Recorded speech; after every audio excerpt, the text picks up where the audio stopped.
Please consider supporting Black Women United YEG for the protection and advancement of Black women and girls in Alberta. You can learn more about them at bwunited.ca. They are always looking for donations and volunteers. So please, again, support Black Women United YEG for the protection and advancement of Black women and girls in Alberta. Again, that website is bwunited.ca. Hey, this is Nicole calling from Hamilton, and I needed to let everyone know that I really proudly support Vish and Creative Control. I have for many years, I will for many more, as long as he keeps delivering these amazing interview podcasts. When you hear one of Vish's interviews, you think he's known this guest for years, they're good friends. But the truth is, he approaches every interview, whether it's sort of up-and-coming indie artists or established icons or like famous, intimidating comedians with a really deep, genuine curiosity, as though he's never met this person, and the same really warm candor, as though he's known them forever. I think it really lends to a great chat, no matter who he's talking to, and for that reason, I think you should throw Vish, $1 a month? He's got jokes. The jokes make it worth it. Support Creative Control on Patreon. To make your flexible monthly donation to Creative Control, please visit patreon.com/Creative Control today. I'm Vish's wife, and remember, when you name a dog Janet or Timothy, you are dragging humanity down just a little bit.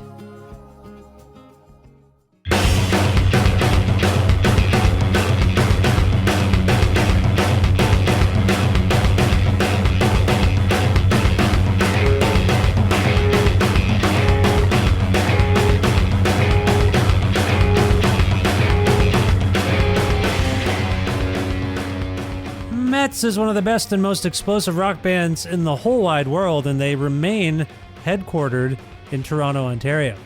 Comprised of singer-guitarist Alex Edkins, bassist-singer Chris Slorak, and drummer Hayden Menzies, METZ has released 4 wondrous albums and countless singles over the past decade that blend noise and post-hardcore thunder with power pop dynamics for a distinctively challenging yet accessible sound. Their latest album is called Atlas Vending. It's out October 9th, 2020 via Sub Pop Worldwide and Royal Mountain in Canada. And I recently used the internet to connect with all 3 members of the band for a conversation about life during the COVID-19 pandemic in Toronto, the clarity and confidence on display on their new album, Hayden's hand tattoos, and love of the band Hoover, future plans, and much more. A part of the Entertainment One Network with the support of listeners like you who follow and subscribe to this podcast and spread the word about it and make flexible monthly donations at patreon.com/Creative Control, and Massey Hall's concert film series live at masseyhall.com, where you can stream dozens of 30-minute films for free, including performances by past podcast guests like Chad Van Galen, plus in-kind support from Pizza Trocadero, The Bookshelf, and Planet Bean Coffee in Guelph, and Granddad's Donuts in Hamilton, Ontario. This is the 570th episode of Creative Control, featuring Alex, Chris, and Hayden of METZ, with your host, me, Vish Khanna.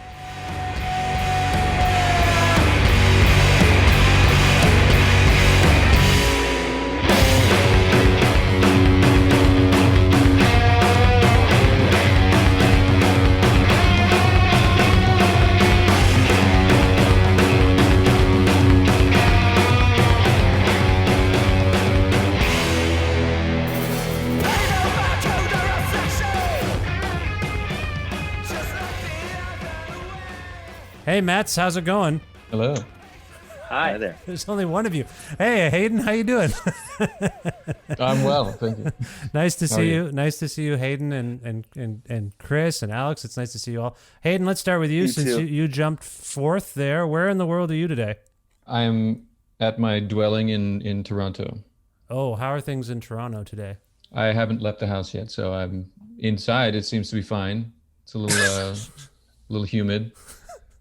But for the most part, it's pretty comfortable. Getting into the interior of Toronto, what it's like indoors, that's nice to hear. No one ever gives indoor weather reports. I wish they would. I'd like to know what the climate is like inside our dwellings. Are you doing okay in the midst of our pandemic and social unrest? How are things going for you generally, Hayden? I would say putting things into perspective, I'm lucky enough to not feel terribly disrupted on some days, but there's obviously a range of emotions that go, from good to bad. Since all of this started, there's quite a bit of mental navigating to do, but I know, our little bubble here is fine, but I'm well aware that outside of this, there's a lot of anxiety and stress and fear and suffering outside of that. But if I can, when I selfishly, sometimes I compartmentalize to just what's going on in this humid dwelling that I've described, and it seems fine. So I'm if it seems too much to absorb, then I just sort of focus on that. So overall, I'm doing all right. Okay, well, that's good. It's good to hear. I appreciate your perspective on those things. You almost described a METZ record there with all of those dark themes, I thought. No, I'm just kidding. No, it's good to see you. Chris. Likewise. Chris, how you doing Hi, there? I'm doing good. My cat won't leave me alone, but I'm good. I can see your cat on this video interface we're using. What's your cat's name? His name is Warren, and he's super annoying. Leave me alone. I love cats. I wish I miss my cat the most. I have decided that since my cat passed away on October 9th, 2014, I have not been happy. I have not been perfectly happy. And that is just a thing about me that I need to work out. So you should value Warren. You say he's annoying, but he looks adorable. Who would not look at, he's pawing at you, trying to shake your hand. What a great cat. You don't like Warren, you're shaking your head. All right. How are things going for you in Toronto? I assume you're in Toronto. Yes, I'm still in Toronto. Yes. Yeah. How are things going there for you? I mean, I think we're all sort of in the same, well, I'm in the same boat as Hayden, but I've been out since like 7 o'clock this morning. I had a second child, so I've been very busy up here, but things are going in the grand scheme of things quite well. Congratulations on your second child. You didn't give birth.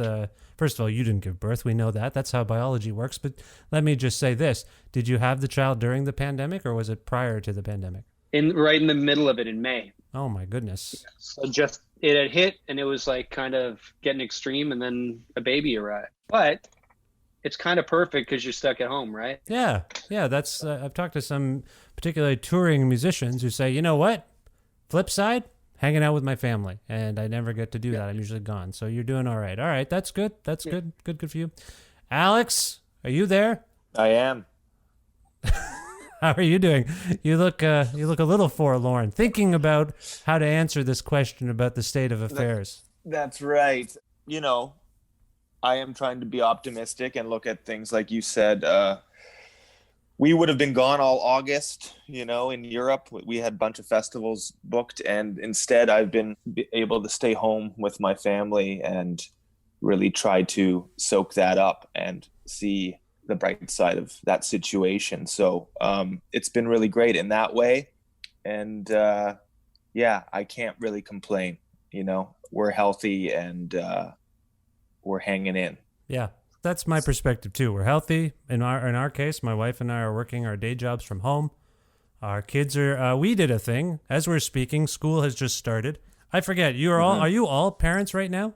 Guess which one isn't a parent? Right, Hayden. Hayden, you're not a parent at the moment, right? Because your dwelling is too humid. The guy who hasn't left his house is the non-parent. Right. So you don't have school-age children, though. You guys are younger dads, I believe. Yes. Or 3.5 and 4 are the oldest. Oh, Four's so the oldest. like daycare time. You're getting into daycare time there.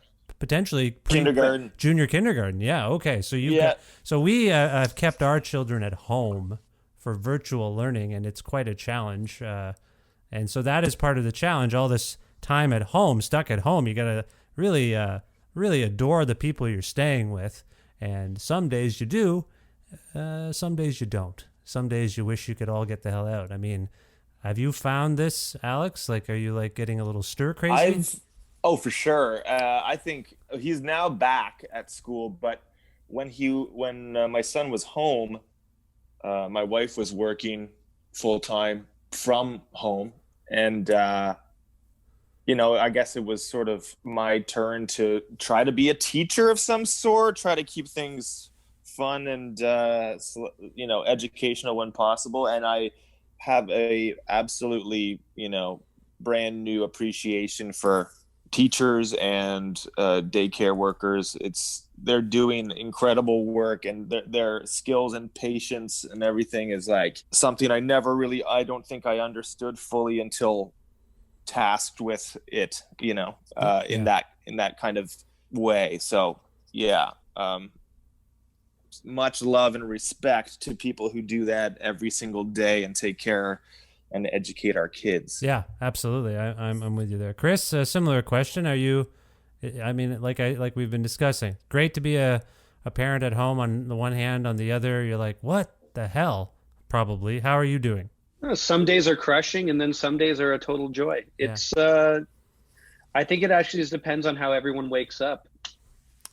My son's a lot of fun. My daughter doesn't need me at all because she's too young and she just wants my wife. So right, exactly. Needs. That's a good point. We all wake up different too. I woke up a little weird today, I will say, and I hope that's not coming across, guys. Am I okay today? Do I seem okay? I feel You're good. Good. Okay. You look good. You sound good. Okay. Just checking in. Just checking in on that. There's a song on the new METZ record called "No Ceiling." And Alex, this might be a question for you. I assume you wrote the lyrics to it, but it does seem to reflect parenthood on some level. That was my take on this. I found a second act. I'll hold it tight. Awoke a burning heart in me. I remember feeling these feelings as a new dad. And again, I'm making a giant leap here before asking you what you would say that song is about. But since we're talking about parenting and being, our children, that just spoke to me. Is there anything going on in that song about where I'm coming from? Yeah, 100%. That's what it's about. Probably one of the few, at least, optimistic METZ songs. Usually our sound takes me to a different kind of mindset when writing, but this song I felt kind of suited a little bit more of a different kind of lyrical content, and yeah, that's where I was at. I think it's quite cliche to say, but very true that your perspective is flipped right upside down when you have a kid, and the things that you once cared about seem very small. That's really what it's about. It's about sort of feeling invigorated by the world around you, maybe for the first time in a long time, Yeah, and you said it's a cliche, but it's true, I think you said, which I think that second part really outweighs the first. I mean, yes, there's certain conventions and cliches about parenting or just being a human being, but they're true. And I appreciate that you expressed that. It does feel like in many aspects, the word love is conveyed more than a few times on this record. Yeah. So it feels particularly optimistic. I just want to shift this to Hayden a little bit because Hayden, we've been talking a little bit about some stuff we're dealing with our children, our families, and our orbit. I have found in this period of self-isolation that I'm a bit more reflective about myself and my family and the things that are actually important. You don't leave the house before 7 a.m. like Chris. Have you taken time in your humid dwelling, which is how I'm going to refer to it for the rest of this conversation, to actually, have you had a chance to kind of think about yourself and think about your loved ones and how you all relate to the world? Yeah, for better and for worse. I think there's been a healthy amount of self-reflection on, especially in the earlier stages when it wasn't even an option to kind of go out and everything was closed. And so it was a true lockdown. And yeah, sometimes it's uncomfortable, but at least it affords you the space and the headspace to actually confront those things rather than pushing them to the side because you're too busy and other things take priority. And yeah, there's been some really uplifting days where you feel like you're turning a corner and taking a step towards providing the best version of yourself to things to come. And then there are other days that feel like quite defeating and deflating where you can't quite come out of that shell. I'm definitely not referring to anything specific. I just mean in very general terms, it can be a bit of a head trip. So there have been some very healthy, progressive, positive days and some where it seems darker than ever. It's funny. It's not funny that you say this, I guess, but it's interesting that you say this because Chris was just talking about, some days you wake up and you're different, or each of us are different when we get up. And you're talking about stuff oscillating and in a moment where a lot of it has to do with ourselves. So like those head trips you're talking about, they're kind of your own trip, like in some level, because we're not really dealing with people external to us that much. Every day is up to us, and every day we get up and, or you say you have some dark moments and you have some good moments, but have you found it's like, are you learning that it's mostly all about you? Like you control those things on some level, not in a narcissistic way, but I just feel like I'm learning that. Like I used to go to the doctor or the massage therapist or the acupuncturist like 2 or 3 times a month. I had a hypochondriac. I thought I haven't gone to anything. I haven't done anything. And I'm like, wait a minute, I have more control over myself than I thought. Like I'm don't get me wrong, I'm a little sore, but I'm fine. I'm going to make it. I'm going to make it just fine. So have you found that self, like when you kind of think about how you're self-reliant a little more these days, do you feel like, wait a minute, like I have autonomy over myself and my life. I don't need all these other people to help me and do stuff. Have you found that? Yes, but I'll also say that it makes you that much more grateful for the people that you do have in your life that encourage you and support you to bring that best version of yourself up to the plate when it's necessary. And I'm not just talking about, things related to, a job or things that are demanded of you or required of you. It makes you reevaluate things at a lot of different levels. So those pretend arguments you have in the shower with yourself, the pretending that you're fighting against someone that said something 3 months ago that was insignificant, you pass them on the street, that type of stuff starts to melt away a little bit more. And I agree, you do start to realize how much of this is in your head and therefore to some degree within your control. Yeah. And so in healthy doses, that's a big, I can take that as a victory in terms of getting level. But yeah, it's a struggle, but I don't mean that in a completely negative way. Yeah. It's a redefining of things. Absolutely. All right. I appreciate that. Chris, kind of similar line of questioning. I feel like the last time we all convened, we talked a little bit about social media and sort of external considerations having maybe too big a role in our lives generally. And I feel like Hayden and I were kind of just talking about this, like, external opinions, external considerations kind of pervading our minds and affecting us and maybe ruining our days. Have you sort of learned a little bit more about yourself in terms of how you relate to the world and, how you're received in the world, Chris? I mean, if we're talking about social media, I just try and stay off of it as much as possible. There's a lot of stuff going on in the world right now, and creating opinions based on a bubble that you've created on social media is probably the worst way to take it in. So for me, I'm addicted to the news, just like everybody seems to be right now. It's a crazy time to be alive. Mm-hmm. So, my bubble of people and my circle of friends is quite small. So I think more than anything, I've just focused on staying the hell away from social media and other people's opinions and create my own view on how things are going in the world. Do you feel compelled to share them? Because that's a big part of social media. Hey, I think a thing, or No. Hey, I ate a thing. Here you go. Everyone needs to know about this thing I ate or think. Do you do that? No, not really. I think enough of my life or the things that I do in my life are public. The things that I want to share are already public. Yeah. My private stuff is for me. Yeah, I think the band does allow for us to, like, there's certainly more pictures or articles about us out there than I would ever hope for. I know it's part of, like, comes with the territory, but it certainly seems to fill that void where I'm not very motivated to do much more. I think that's like probably similar to what Chris is saying. It's just like, it's kind of covered because of all of the promotion we do for the band and that kind of thing. So we share a lot in that aspect. We share tons, but then our personal lives, I think the three of us sort of keep it a little bit closer to the chest.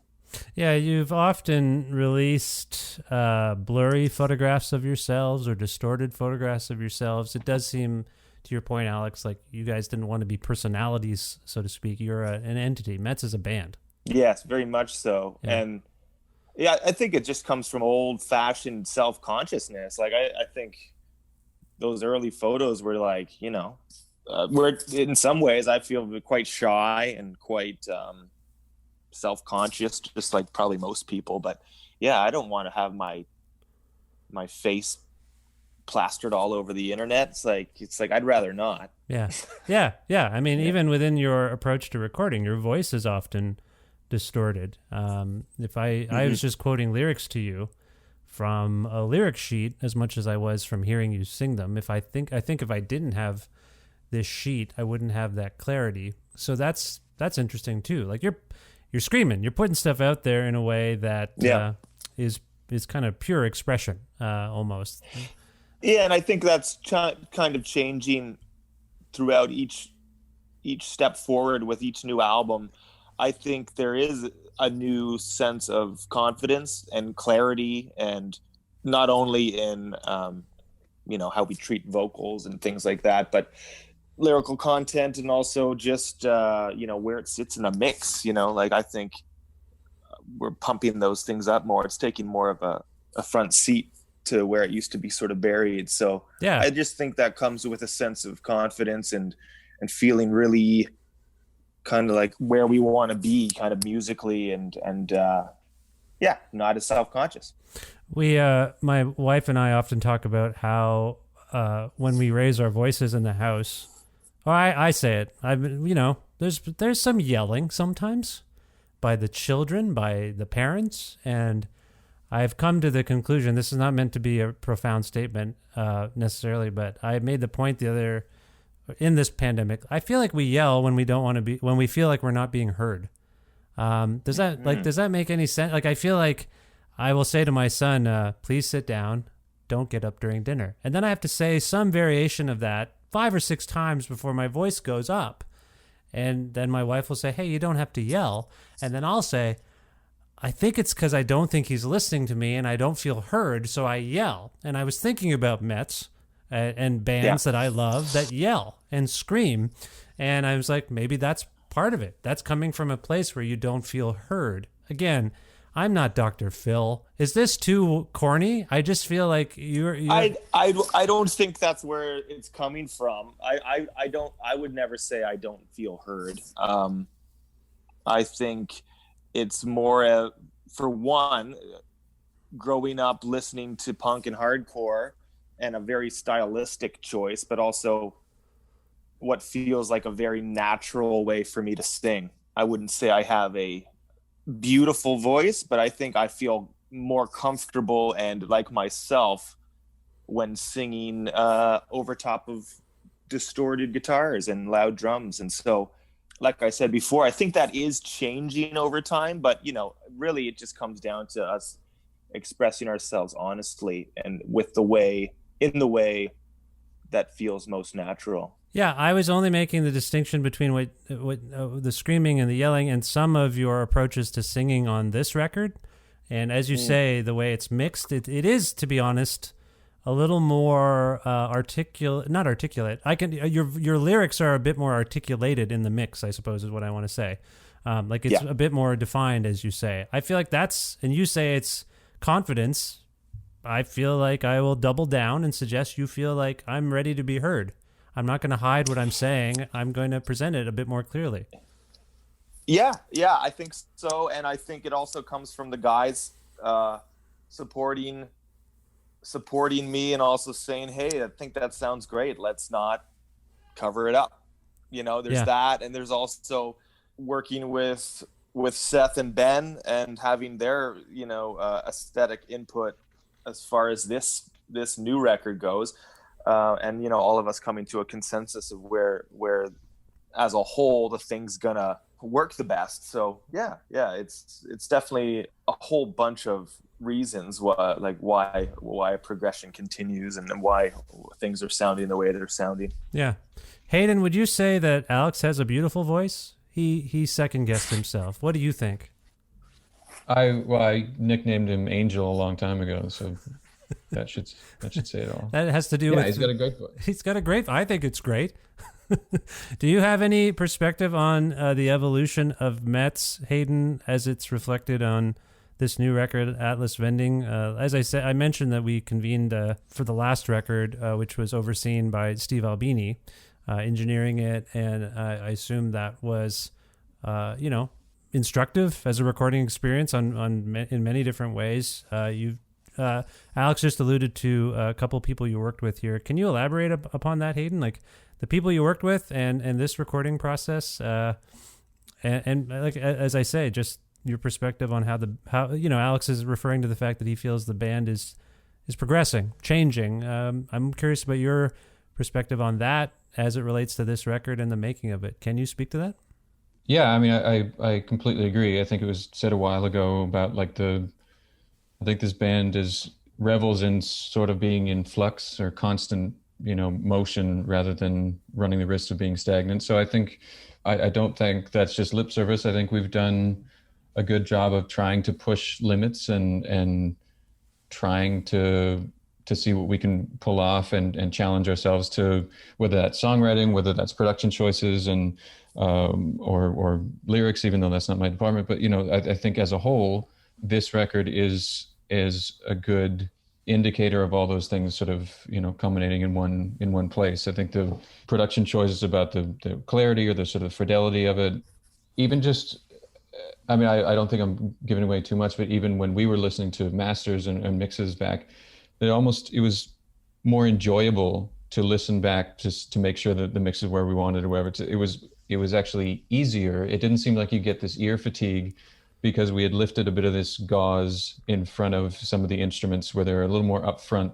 We were not trying to push anything overly hi-fi, make it really slick or anything, but it's removing a bit of that webbing in front that is sort of something we would hide behind in some regards.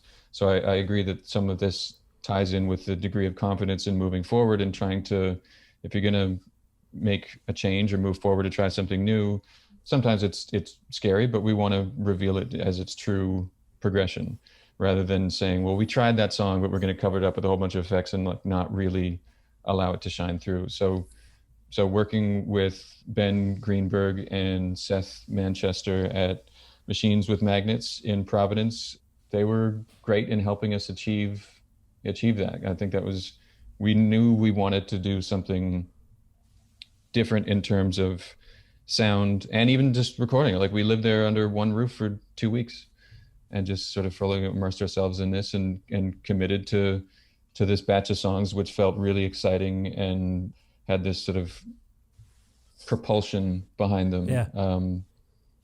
So those guys had a very clear view of how they thought this record should sound as well. Like they were very much like, well, I want it to be big and clear and easy to listen to. And I think we really did succeed with that. Like I remember talking to Ben and him referencing like the first Rage Against the Machine album for, like that doesn't seem like an apt fit, but as far as recordings go, you have that clarity between instruments, you have room ambiance and everything. And it really, really punches where it needs to. So it's like those guys were thankfully really on the same page and sort of had this unified view of what they thought a METZ record should sound like in this day and age. And it really jived with where our heads were at. Nice. So the word that keeps coming up, I feel, or some variation of the word is clarity. So a little bit of a confirmation from Hayden just now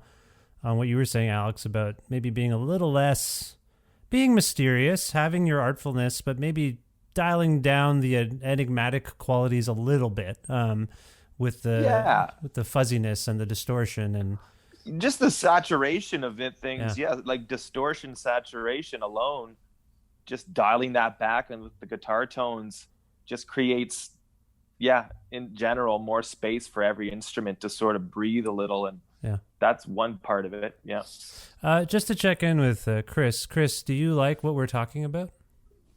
Yes. Okay. I enjoyed making this record. It's nice to hear everybody reliving it. Yeah. So you are someone I know who's a very hands-on person in terms of life.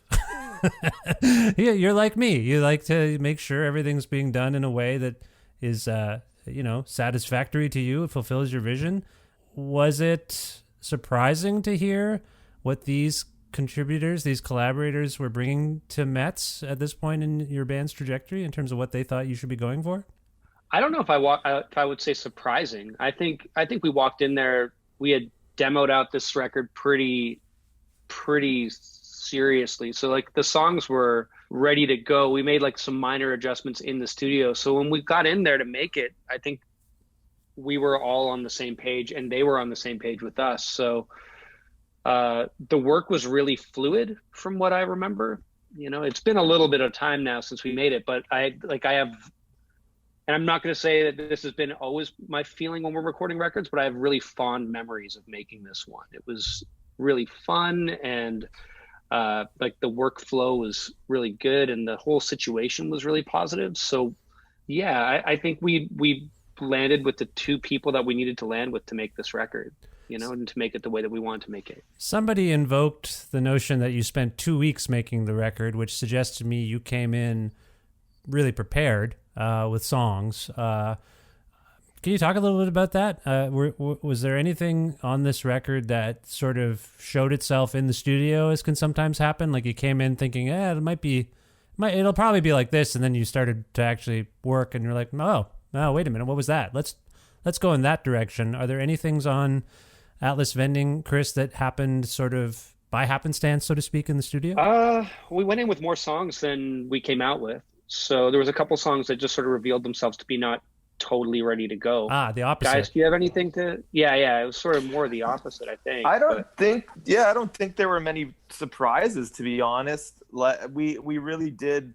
We recorded the songs ourselves like twice, at least, and we're living with them and sending them to Ben and Seth, and it was really, I guess, in the studio about getting the vibe and getting the performances. And so that's part of the reason why I think it was such a light and happy mood. Like, for one, those guys are just a joy to be around, but I think we just felt really confident about the material. Like, we just knew we had more than enough good songs for a record, and we knew we weren't like there weren't a lot of question marks lingering. It was just like, and to a point where, like, more so than ever before, I think we had done the legwork. Like this record, I had mapped out 2 guitar tracks, intermingling guitar tracks per song, which is something I had never done. So it was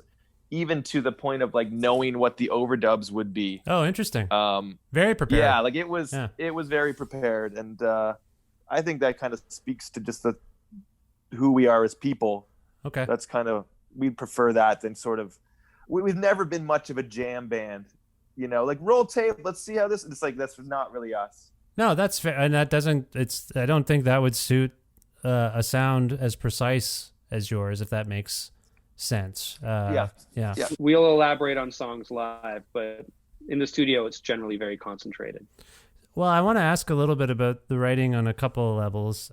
Chris, I'm going to go to you. I asked Alex about one song so far.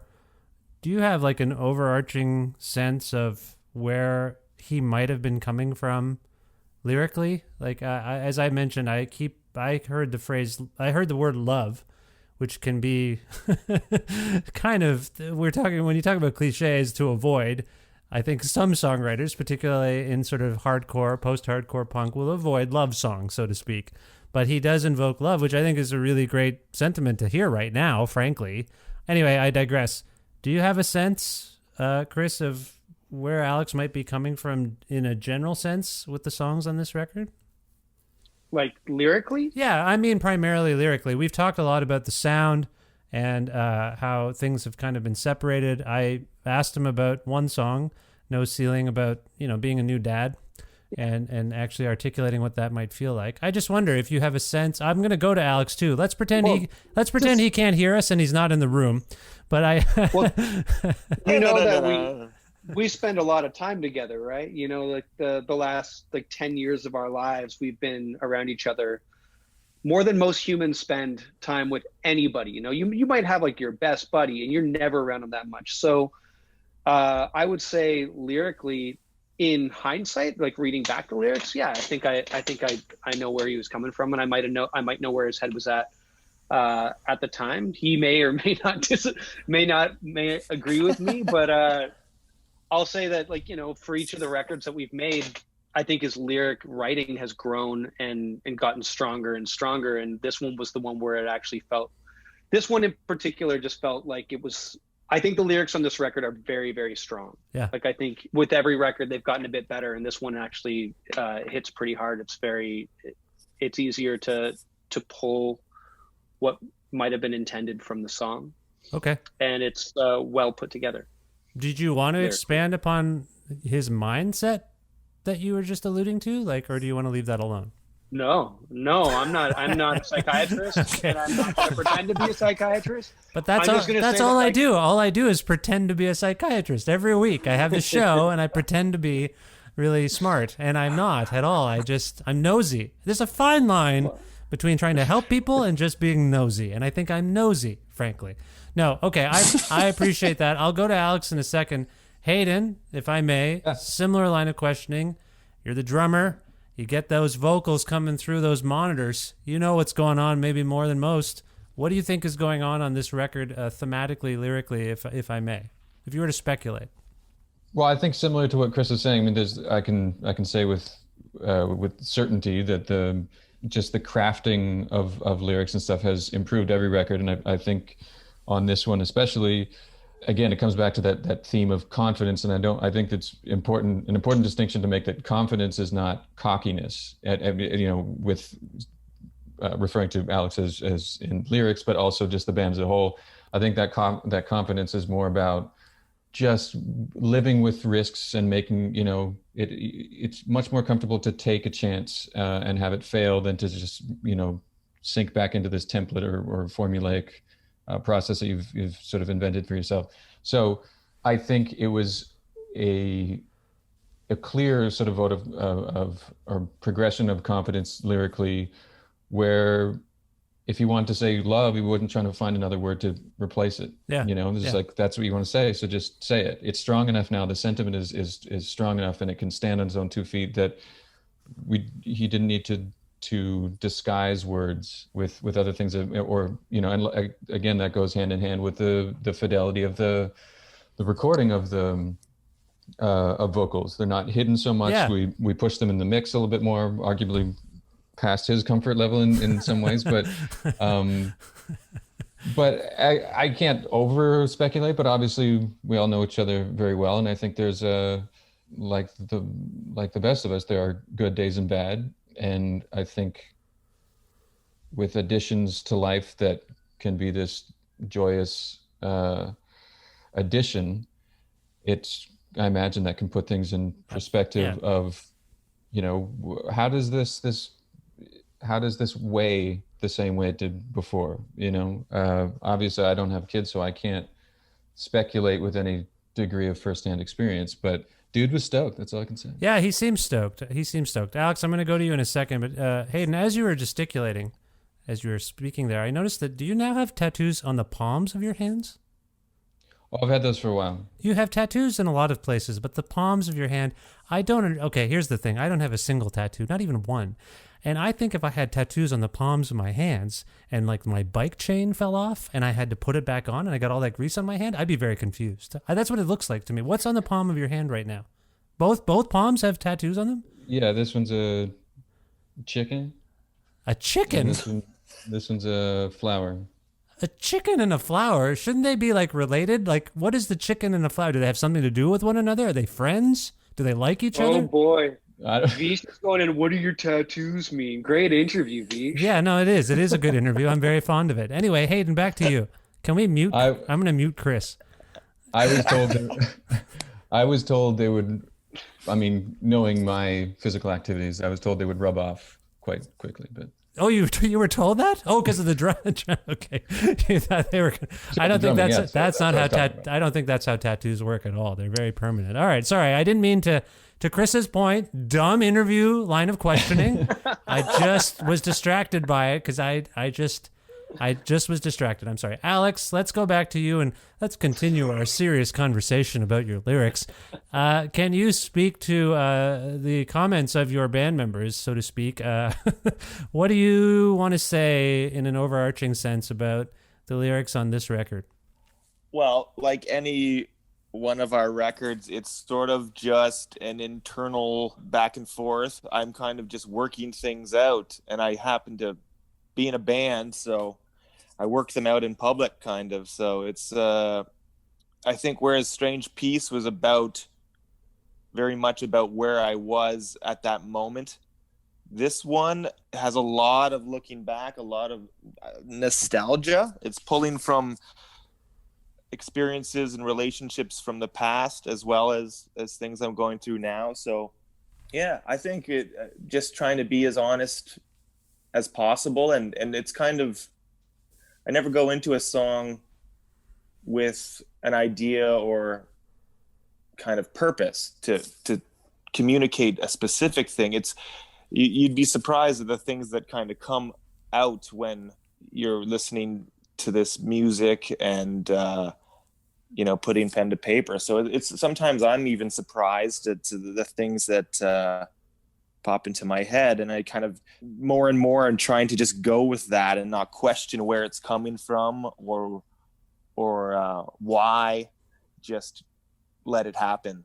And that's not always been easy. I've often struggled with that aspect of it.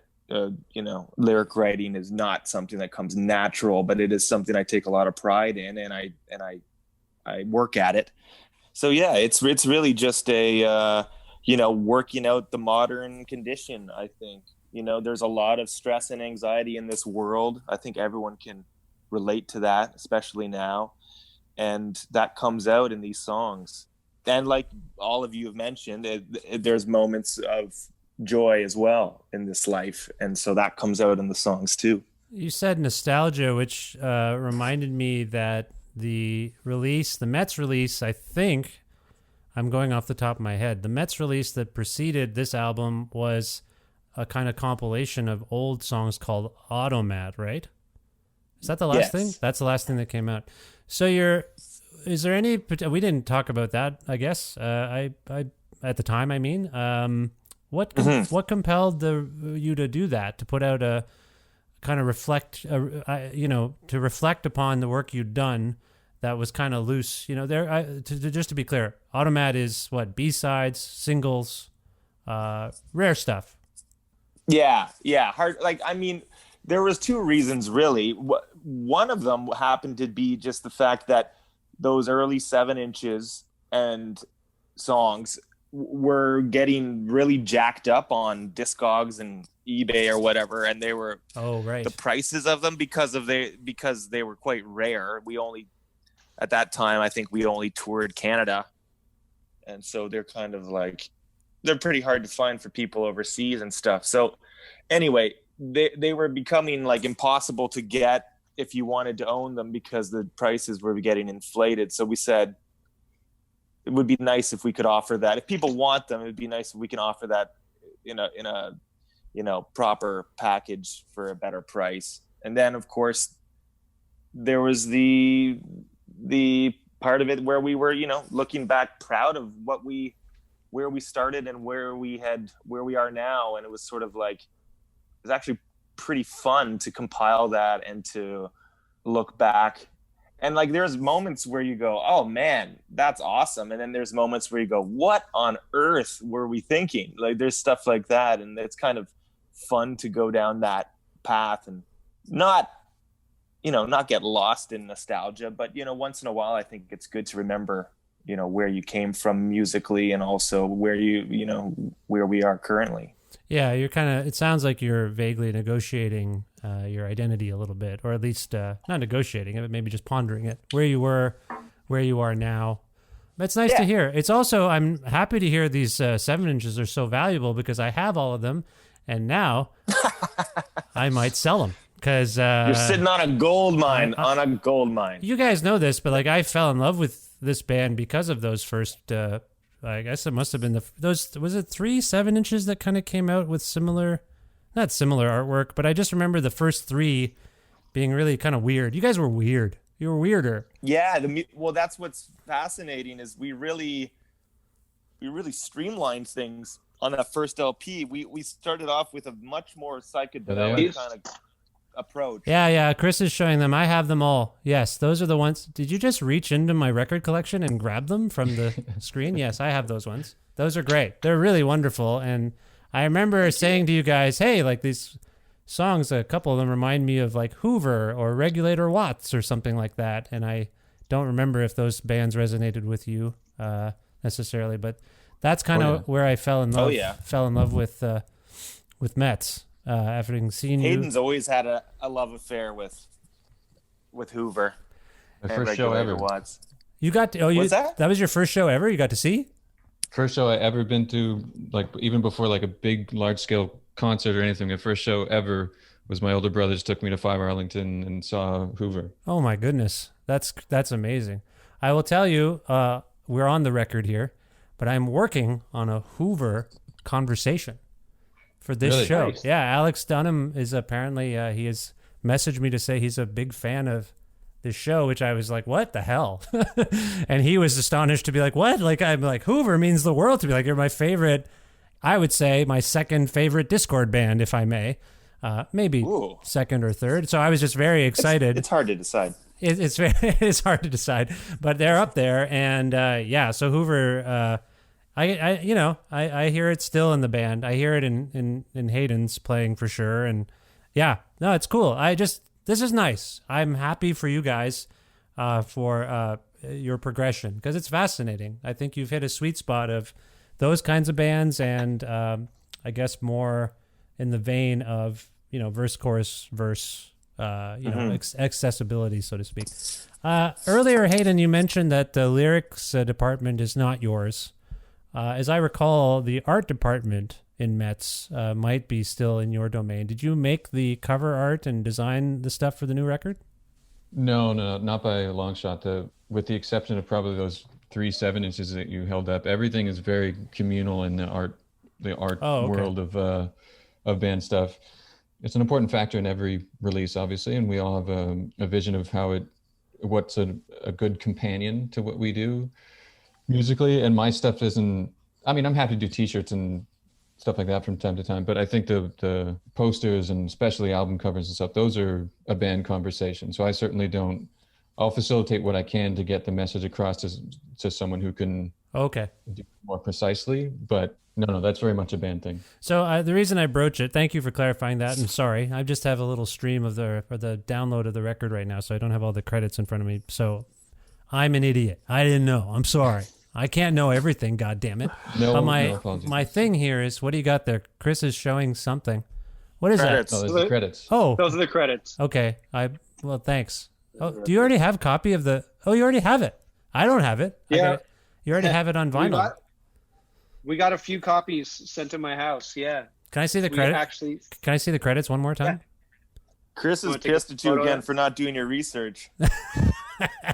Chris is always a little bit mad at me, and I don't get it. Anyway, my question is, for whoever wants to field it, I had the album playing on the television, so the album artwork was up, and twice my daughter said, "Can you take that down? I think the cover is scary." And I went, okay. And then I looked at it, and I'm like, you guys do have a thing where you have, like, often it seems to be a child whose face you can't see or they're distorted. I'm thinking of the first album cover with the head down. This one's similar. Yeah. You've got the hands climbing. What is going on? Never children. It's never been children. Never? Oh, okay. Sorry. Never. Sorry. I thought it was young people. Is it young? Is it a younger person? The first record, I think that's high school or college person, but really, I was thinking in my head it's like a child with their head on their desk, like I used to have all throughout grade 4. Yeah, well, I don't think you're not wrong. It's just not I would say that's more of I didn't have sideburns like that. A young adult. Is there sideburns? Hang on, let me get that. Hang on. We're doing album show and tell. I'm grabbing it right now. Okay, I've got. All right, let me see here. That's METZ 2. I got the. Oh yeah. He doesn't have the first one. I got it. I have it. I have 2 copies of the first one. I have a Sub Pop one and some other one, I think. I have like a deluxe edition. Yeah, I don't know too many children with sideburns, but Oh yeah, you're right. Sorry. Oh, it's Mike Halichuk. Okay, never mind. Is it Mike? Is it Mike from Fucked Up? That I always think of Yes. the sideburns. Yeah. you're the first one to guess that is indeed Mike. No, sorry. Anyway, my point is people hiding their faces, hands. Okay, how about this? Show me Atlas Vending again, Chris, Mr. Album Art. So you got these hands with no face, and then what do we got on Atlas Vending? Kind of something similar, don't we? Can we at least agree on Yes. that? Okay. So Oh, absolutely. There's hands and a face on Atlas Vending. Yeah, you're right. similar to the first record. There's no. So here's the story. Okay, I want to hear the story. Chris, Here's the story. we're going to have a fight. We're going to have a fight on this thing. I can tell, Chris. I can tell it's going to be a fight. Go ahead, Alex. hope Explain. so. Explain what's going on. There's certainly, I think, a recurring theme within our art of the sort of anonymous person. Even on the back covers and inserts, we play with that imagery of like, and the idea I think is that could represent hopefully anyone. Cover of 2 is 2 nondescript people sitting. And also those are all photos that my dad took when he was a young man, and so we've kind of pilfered his photo collection over the years, and Atlas Vending is no different. So that's one from his collection, and I personally think of that as someone overcoming adversity as opposed to scary or something, but I can see that it's quite gritty. But I do think of that album cover as like a positive image. Okay, I'll take. I'm reading between the lines, and I will take your message to my daughter and tell her to toughen up. Just Please do. I'll just say, toughen up, Buttercup. It's not scary. It's hopeful. Have some hope, goddamn. Yeah, it's not a monster crawling over a wall. It's a person getting to the next stage. I think Hayden, maybe Chris, invoked bubbles. Is there a METZ bubble, by the way? Are you guys able to? I guess not. Probably hang out and see each other. I don't even know what's going on in Ontario. I feel like you guys are maybe just. We have been rehearsing. You have been? Do you have to? Hayden's behind a huge plastic wrap thing, though. You got to see it. Well, I can't. To believe it. Can you got to see it to believe it. Can you send me a photo? Yeah, we take precautions and wear masks and distance and all that kind of stuff. But okay, so you are practicing. The other side of this question is, for what? Like, are you able to? You're not gonna. For being a band, Vish. For being a band, that's what we do. We're a band, and you don't always just do it just to play a show. Sometimes you do it just to be a band. So fair enough, Chris, and the fight continues. I can tell it's gonna get ugly soon. It's getting ugly. I think we do this every single time. Well, you and I eventually get to a point where we actually just start to like being totally antagonistic to each other. So I'm just going to try and be sweet to you from now on. I question the usage of the word "we" in this dynamic. I feel like it's mostly you.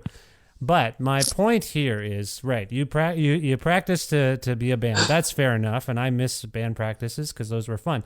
But my point is, what do you do as a ferocious live band in this climate? What is your mindset going forward to promote this record? Chris, you know about marketing. What's the plan for METZ at the moment? I mean, I think the plan is to look at the ideas of doing some sort of live version of this to get us through until we are actually able to do a live version of this. You know, I don't think there's going to be any real touring until a vaccine is introduced and proven. Yeah. So in the meantime, we want to continue to be a band, and we want to continue to be able to play live. So we're going to work on a way to do this thing live.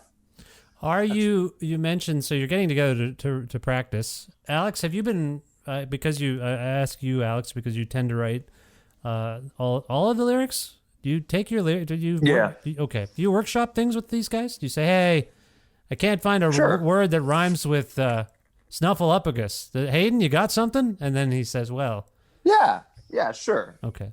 I mean, it's happened. It's like, it's usually not the case, but I usually kind of keep them to the very last minute, and these guys are kind of hearing them when I'm recording them. But no, everything is workshopped. Okay, so my actual question there, I went on a tangent as I tend to do. My actual question is, are you writing in this period? Have you felt compelled to write sort of about what's happening now, or in a zone that reflects what's happening now?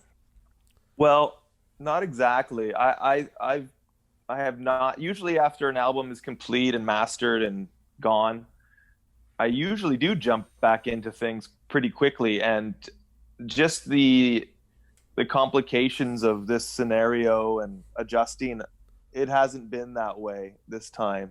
And we are very focused on promoting this record and making sure as many people hear it as possible, because we're really proud of it. And so, and with a band of our stature, a lot of it, there's a lot of work to be done behind the scenes. We're designing posters and t-shirts, and we're doing obviously lots of press and stuff like this. So it's been busy times, but it hasn't been exactly a writing period. Okay. Yeah. Fair enough. I've been asking this, and by and large, the responses are similar to what you've said. It's not an inspiring time to write. Not to mention, I would say that although this album was made, months prior to the pandemic, I think it has this sort of uncanny connection. Like, the mood of this album, I think, fits the tension and the anxiety of this period like so well that I don't know, I think it could very much be considered an unintentional pandemic album. I hope that it can offer some sort of like release for people in that way, because I although not intentional, it just seems to really summarize a lot of the overarching vibes, at least that I'm getting. Yeah, I mean, there's a song on this record called The Mirror where you say, give me something to believe in, faces on the screen. This faces on the screen thing stuck out to me, obviously, because that's how we're interacting right now. But there's this sense of like information, like what's coming at us, like all of this information like is so bizarre and ever changing. And I know I don't want to dig too deep into internet noise as we did maybe the last time when we talked about Strange Peace, but like that's here again, and that's what we're all dealing with now. This virtual noise, if you will. And so, and there's myriad examples of such things. You're right. Sometimes I feel like Pulse is a big one. Yeah, Pulse as well. Yes, the dial tone and oh my God, yeah, it's like a apocalyptic almost or something. I don't know what's going on. Yeah. Okay. Yeah. Well, I mean, it's just like that fear of leaving your house. It's, I think it was written actually around the time of his name's eluding me, but the serial killer was found what's MacArthur. Bruce MacArthur. In Toronto. And it was written around that time. Right. And it was about just total fear of the unknown and what's outside of your door. And so I think that's like everyone can relate to that in this moment. Well, the record's fantastic. It's called Atlas Vending. It's out via Sub Pop and Royal Mountain Records, right? Yes. Yes, sir. Okay, so if people want to learn more about METZ and this album, Chris, where would you want to send them in terms of keeping tabs with you guys? Just call me up. My phone number will be in the show notes. Okay, fair enough. We'll just use the old telephone. All right, that's fair. Hayden, if we could go out on a song from this record, would you pick one? And if Alex, if you want to elaborate upon any of the themes in it, that would be fine by me. But I go to Hayden here. Hayden, do you mind picking a song from this record for us to go out on? A personal favorite is Framed by the Comet's Tail. It was a departure musically and playing wise. It's actually really enjoyable. I think it has dynamic and levels that we've been talking about for years. And I think this song truly achieves some of that, up and down sway of really minimalist approach to stuff, and then full on exploitation of everything we have in the toolbox. So that would be a choice of mine. Okay, I appreciate that. Alex, do you want to say anything more about it, or Chris? I'll go to Alex just in terms of song meaning type stuff. Do you want to say anything more about it? No. Just nothing? You don't want to say anything about it?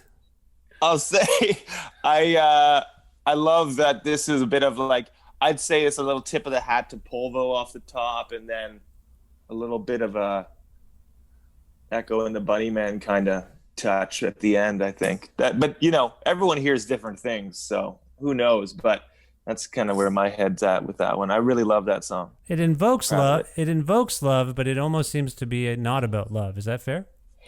Yeah, I know it's about a broken home. Okay.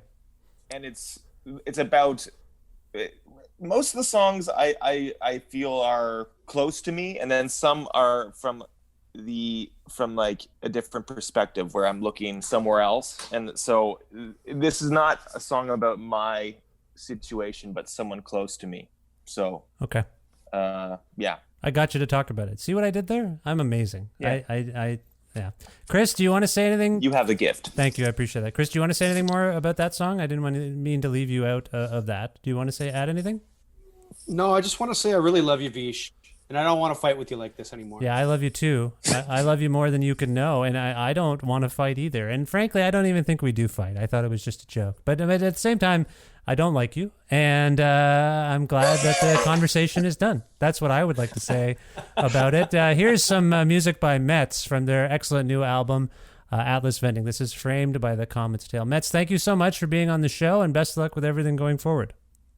Thanks. Thank you, Vish.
Oh, very nice to have Chris and Alex and Hayden from METZ back on Creative Control, this time for the 570th episode of Creative Control, which is part of the Entertainment One podcast network and available on all Apple and Google platforms and Spotify and other stuff as well.